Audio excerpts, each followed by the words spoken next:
海阔天空。深秋的傍晚，小狐狸阿秋站在高高的山崖上，望着远方渐渐暗下去的天边，深深地叹了一口气。最近，阿秋遇到了一件烦心事，他在森林日报社当小记者，编辑海龟爷爷交给他一个任务，去采访大雁一家。可阿秋刚问了一个问题：“大雁叔叔，你们秋天要去哪里呀？”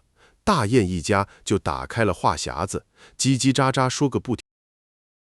大雁爸爸说他们要飞过最高的雪山，大雁妈妈说要去看最蓝的湖泊，大雁哥哥甚至讲起了云朵像棉花糖一样甜。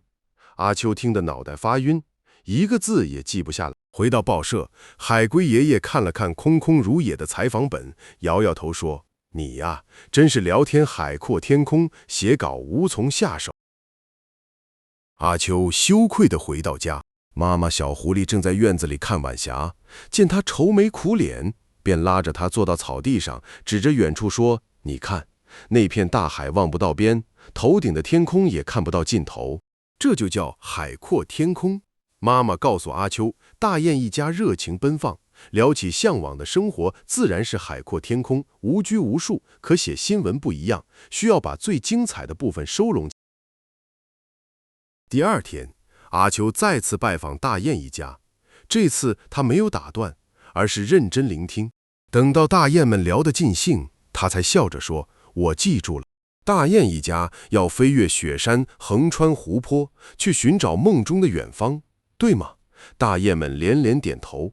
这一次，阿秋的采访本上写满了生动的句子。海龟爷爷看了稿件，欣慰地笑了。